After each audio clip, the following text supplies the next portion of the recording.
What do you think it says about modern civilization or modern culture that Andrew Tate has become a target for a lot of young men to aim to be like?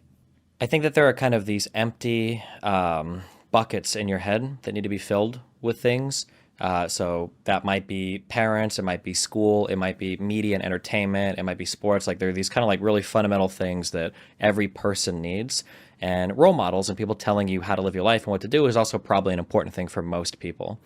I think that in the push to kind of like elevate women and minorities and all of these other types of people in society that historically didn't have the best representation, I think we've kind of made the mistake of turning like white people, young men into like the enemy because they had the stage for so long. Two is that he displays a lot of the stereotypical markers for success for men: girls, cars, money, travel, which is cool. I think that's probably why people look to them. As far as like any charges, man, somebody emailed me a paper recently I just read, and it had to do with the difference between epistemic bubbles and echo chambers. And this paper goes on to basically say that like an epistemic bubble is you happen to live in a certain area and you only hear voices that agree with you, and you kind of develop a viewpoint that way. And the way that you would deal with those people would be different than people who live in the echo chamber. And an echo chamber is different than an epistemic bubble because in an echo chamber, you don't just have voices that agree with you, you actively try to discredit voices that disagree with you. When you're in an epistemic bubble, sometimes showing somebody another point of view can like open their eyes and broaden their perspective. You know, like, hey, did you know that white people feel this way, black people feel this way, women feel this way, right? And like, oh, I didn't consider that before. So people in an epistemic bubble can be opened. People in echo chambers are harder because sometimes providing a contrary point of view reinforces the primary belief. So when you ask me, you know, for Andrew Tate, does getting locked up or arrested, does that help or hurt them? Personally, I tend to believe that a lot of those people live in the echo chamber because they're actively discrediting outside voices. So when they're getting attacked from the outside, that reinforces the belief that they have that it's actually probably good. It makes sense he is being arrested. All these charges are fake. Everybody's after them. The Matrix is attacking them because they're like such truth sayers. So I think with their core fans, I think the way that a lot of controversy works is the amount of fans you have will start to narrow, but the core fans become more and more like obsessed or invested. Like I would say similarly for like Donald Trump and the indictments, every time like a new thing comes out, I think he loses a few fans where people are like, this is too much. But the core fans that are still supporting him are like, this is even better than before. I'm glad he's, you know, he should be doing these things, like stick it to the guy and blah, blah, blah. Yeah. I'm a huge liberal, very much establishment shill. I love all of that. But for unironically, I am. I super am. We can fight over the FDA. I think CDC, I'll defend all of it, okay? But one of the good critiques, I think, of liberalism sold this idea to everybody that you can be whatever individual you want to pursue any kind of lifestyle you want, irrespective of the roles preordained by society or church or whatever on you, which to some extent I think has been a great success. So like I would point to women, right? They have reproductive control and they have the ability to work, right? Which are women are pursuing those lives, they're doing things they never could historically, like that's cool. In some ways, though, there is a trade that we made where we traded away probably too much community in exchange for the individuality thing. And individuality is cool and awesome, but I think as people, we probably have a need. One of those buckets in our head has to be filled with something greater than yourself. I think you have to live for something that's a little bit more than you. It could be family, it could be a church, it could be a community, society, whatever. It has to be something greater than you. And trading away that too much, I think is kind of in a very, very, very roundabout way has led to this kind of super atomization where everybody's like in their house, they work in their cubicle, they go home, they get on Discord, they play a game, they go to sleep, they're making 120,000 a year, they don't have any partners and they're fucking miserable, but they don't know why because they've hit like all the liberal markers for success. Good education, good job, making money, has no partner. Yeah. So I think that a lot of these kind of new movements popping up, I think, are in a response to that sort of like spiritual destitution.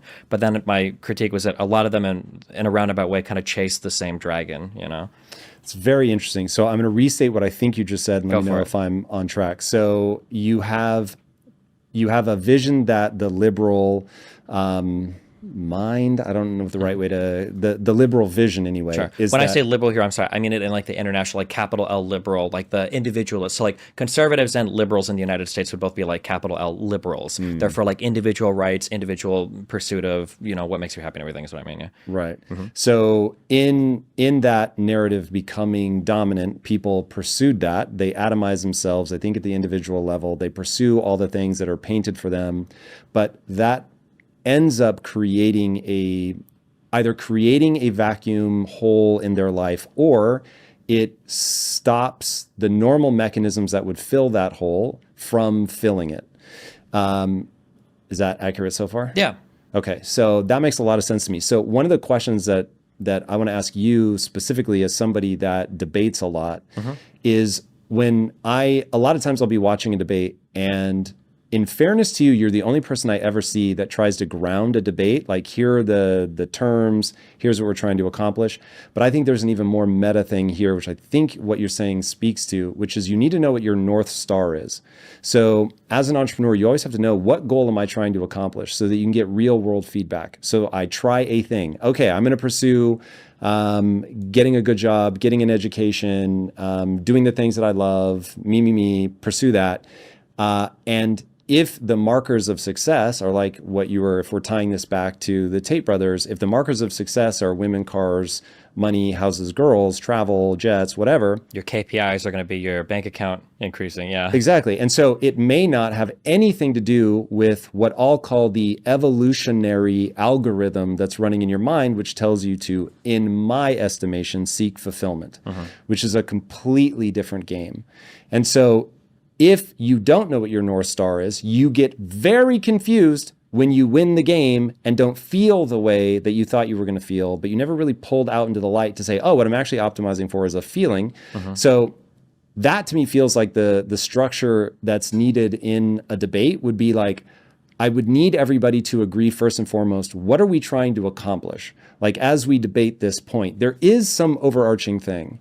So as you move through life, as you evaluate a stance on something, which you really are one of the most clear-headed thinkers I've encountered in your genre of debate, which it's not saying much, but well, often it actually is saying a lot. Okay. You're that far ahead of most of the people that are just bickering to bicker. But what is the most meta thing that you're aiming at?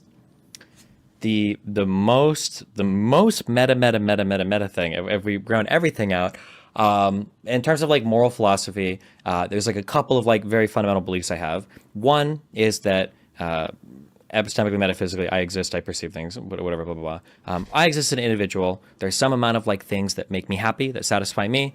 And then there are other people in the world that have a 99% shared foundation in terms of like having similar preferences. So we all want to have food, shelter, clothing, families, friends. That's one aspect. And then a second aspect is, I think when humans collaborate with each other, they create value, right? So if you have like 10 happiness units on your own, and this guy has 10 happiness units, when you come together, you've created more than 20, you're at like 50 to 100, right? That the collection of human society is greater than the sum of all of its parts. There's something abstract that's like created there. So starting from that kind of like foundation, you can kind of like build out this idea of like this Rawlsian sense of like justice and these like social contracts, where the goal, I think, for any successful society should be to make it so you enable as many people to seek fulfillment or happiness or success as possible. And that's kind of how I orient myself around like my social or political positions. That's on the like the broadest like meta sense, yeah. I have a hypothesis, and my hypothesis is that there's only one thing any human being should ever aim at the individual level, at the collective level, period, end of story, because of, again, going back to just, there's an evolutionary algorithm that I believe is running in people's brains. You can say it was handed to you by God or millions of years of evolution, however you want to look at it.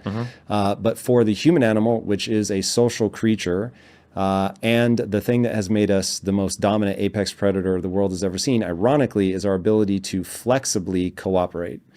And when you look at, okay, what would need to be true, given that nature only has two levers, pleasure and pain, there end up just being certain things that are true about the way that our brain operates.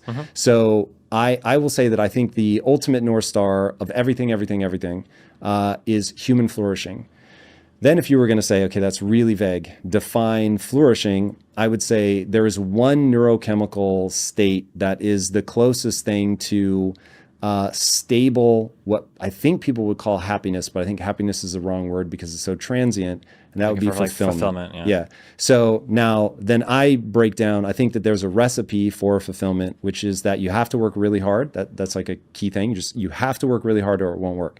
So you have to work really hard to gain a set of skills that matter to you. So it's exciting for you just to get good at that thing. So for you, whether it's music or debating, whatever, like you had to work hard, had to be something that you cared about, and it has to elevate you and other people. And if you do that thing, that sense of fulfillment will survive even something like grief, whereas happiness doesn't survive grief. And so as I see people arguing, I'm just like, okay, well, we have a mechanism by which we can determine which of these paths is really going to work, which is one, we have to be willing to encounter reality. So we have to get out of the theoretical and into, okay, you ran that trial. Now look at the real world results. Did it increase human flourishing or decrease human flourishing? And then, you tweak the tests that you run until you get to something that's more and more high functioning. But I often find that people end up debating at the ledger level, right? So did it make more money, less money, whatever. And if that isn't the North Star, you run into problems. Are you a Sam Harris fan? I have learned many things from Sam Harris. I would say I recently disagree a bit with some of the things that he's focused on, but I haven't gone into researching him in years. Oh, okay, gotcha. The human flourishing thing reminds me of his moral landscape. Yes, that I would say is one thing I am completely in line with the idea of making that just the North Star of reduced suffering. That to me is a little too vague. Also, it is a move away from strategy versus a move towards. I think I largely agree with what you say, but in kind of a meaningless sense, and that I agree that we should all pursue human flourishing, but it begs the question a bit because it's like, well, if it's flourishing, it's probably good, therefore we ought to pursue it. Usually the nitty-gritty comes down to what do we mean by human flourishing? That's always the tough one when people argue, because technically, like the maximum state of human flourishing in society would probably be giving everybody like a lethal dose of heroin. Because for a brief moment in time, we would be shining brighter than the brightest star in the galaxy, and then everybody would die. If you like that clip, check out another powerful clip right here, and I'll see you there.